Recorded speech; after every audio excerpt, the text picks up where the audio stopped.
Good morning and welcome to Sunday School at Cedar Lane United Methodist Church.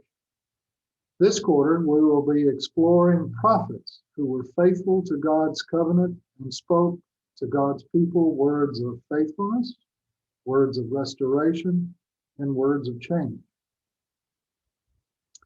Prophets and prophecy played a large role in the life of Israel, and indeed, they play a role in our lives as well.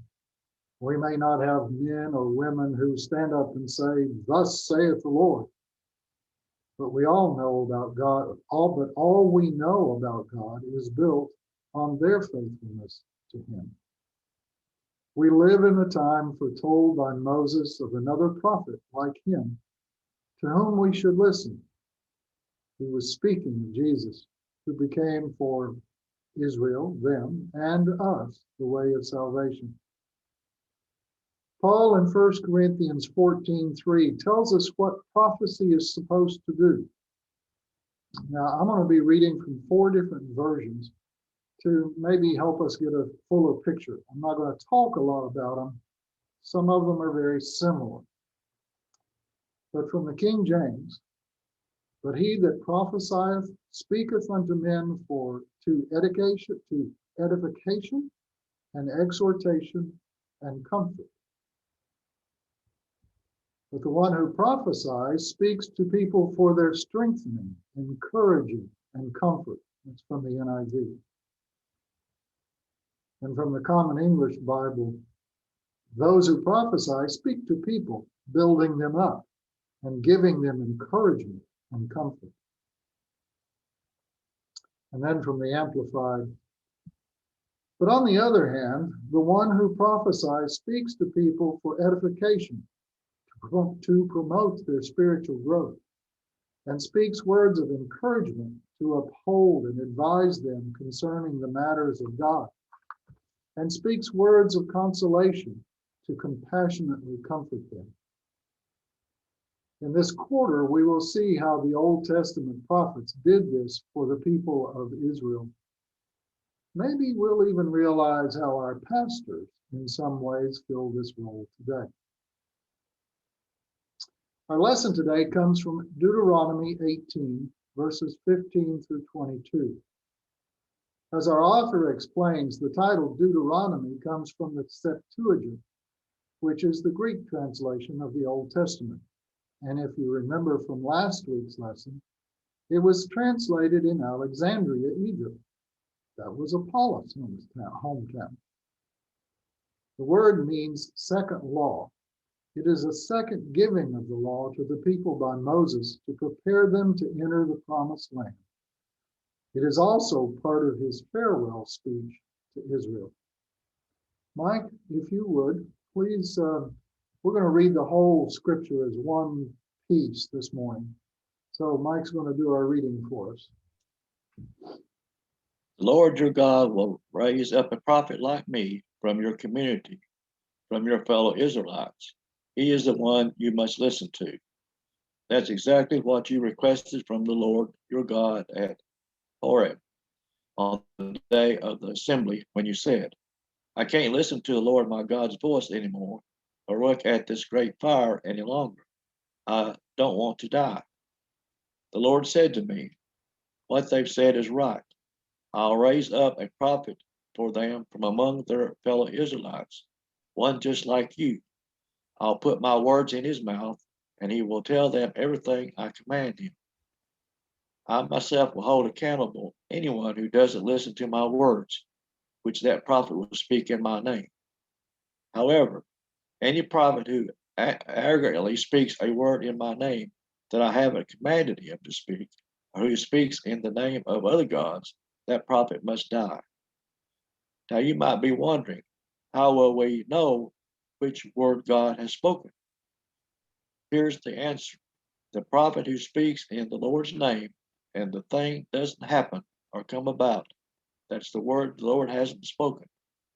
That prophet spoke arrogantly. Don't be afraid of him.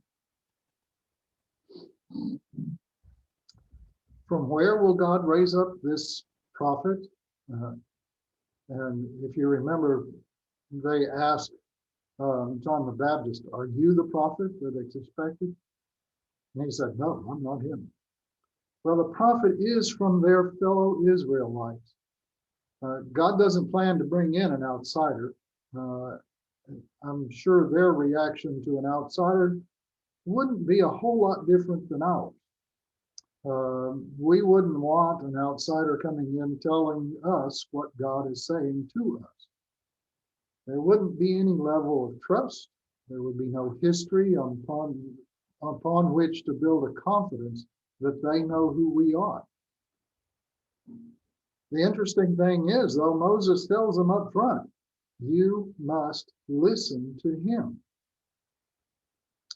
That puts the prophet in a place of authority. And I want to talk about that again in a second. Moses' words to Israel were both encouraging and comforting, if you remember our readings from the other scriptures. If he were giving this message today, he might have said, look, I'm about to die, but God will provide you another prophet just like me. God did not lead you all the way out here, ready to enter his promised land just to desert you. So he's giving them words of comfort. Now, verses 16 through 18 are actually a rehearsal of what happened at Mount Horeb or Mount Sinai. They're the same. When God spoke to all Israel, if you remember, God had them all come around the mountain. They could not touch the mountain in any way, shape, or form. No animal, no person. If they did, they died. So then God shows up, and all Israel saw the fire, the smoke. There was thunder, then lightning, and the loud blast of a trumpet.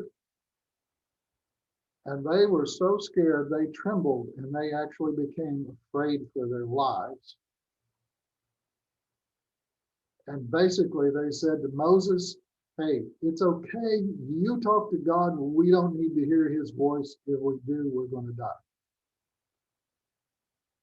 So they listened to Moses.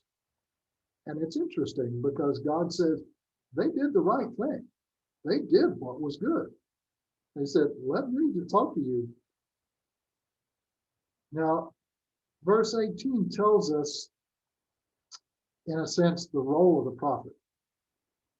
God speaks to him, and he tells it to the people. It's that simple. God speaks to him, he talks to the people. He doesn't embellish anything, and he doesn't leave anything out.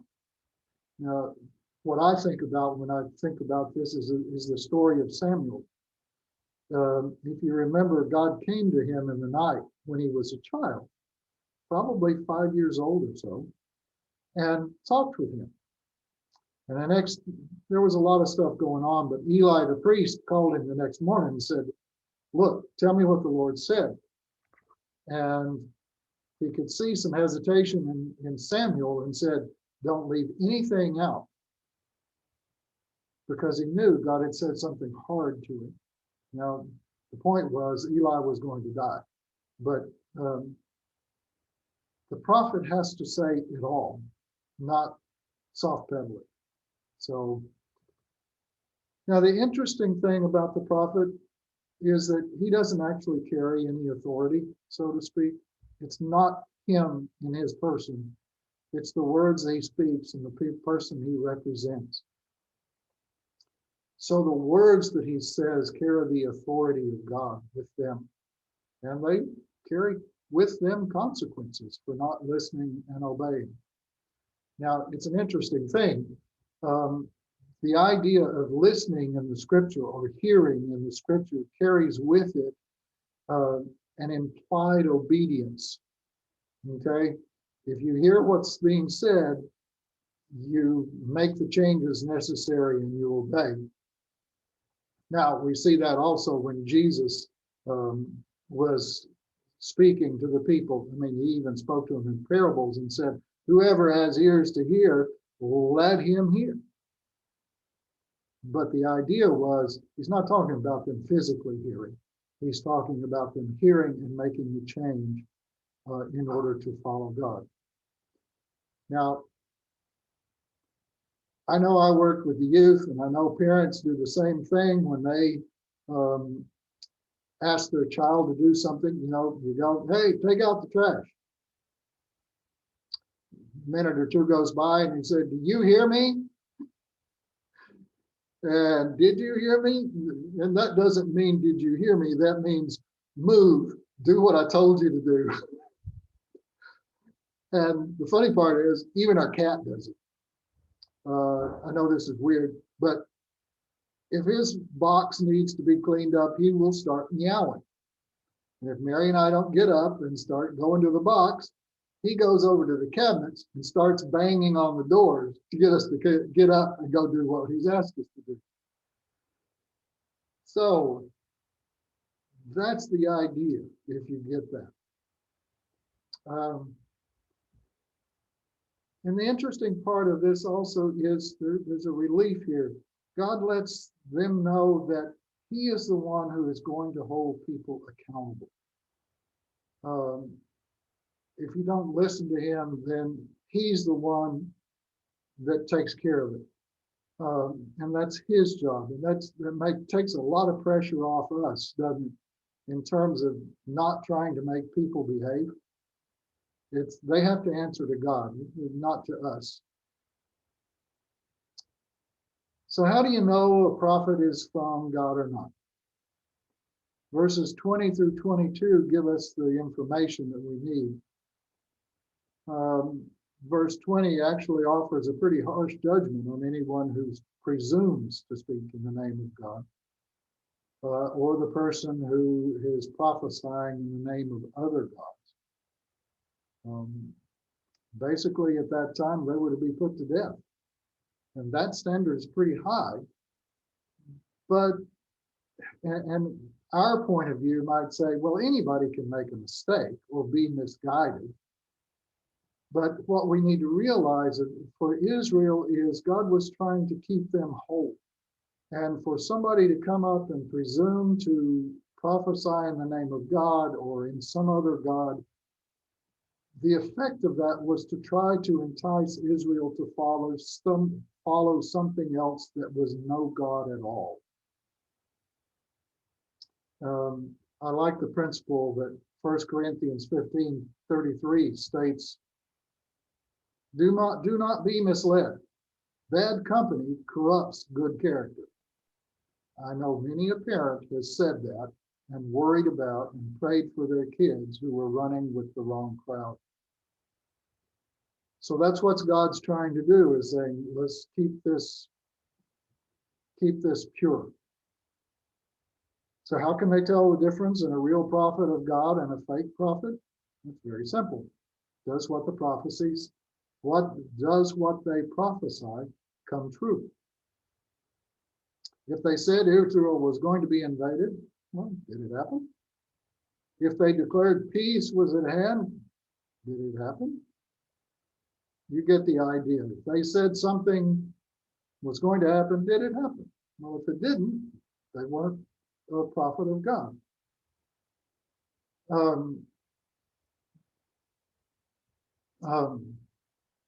But the second part of the question is, what about those prophets who spoke things that did not happen until they were long dead? How do you judge those things? And I think of Isaiah and Micah and others who their fulfillment of their prophecies didn't come for years, hundreds of years after they had died. Our author suggests that we look at the prophet's motives to judge whether they are a true or false prophet. As you read scripture, the idea you get is that false prophets tend to go along with the crowd like cheerleaders. They tell people what they want to hear, not what is true, especially the false.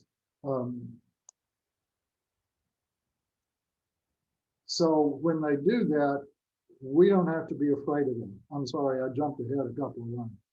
I kind of like what our author said, I really do. And I'll read this to you. It is somewhat paradoxical but it is our fear or reverence for the Lord that causes us not to fear or be terrified of anything else, especially false prophets. The scriptures, both Old and New Testament, provide a way for us to evaluate any teaching we hear or read. With them, we can avoid being trapped by other influences that would lead us away from our walk with Jesus. In them, we hear the prophet, foretold by Moses, tell us and show us the ways of God and the way to God. He challenges us to live faithfully as God's children. He comforts us, telling us that he will never leave or forsake us. We appreciate your being with us today and hope you have a wonderful week. God bless.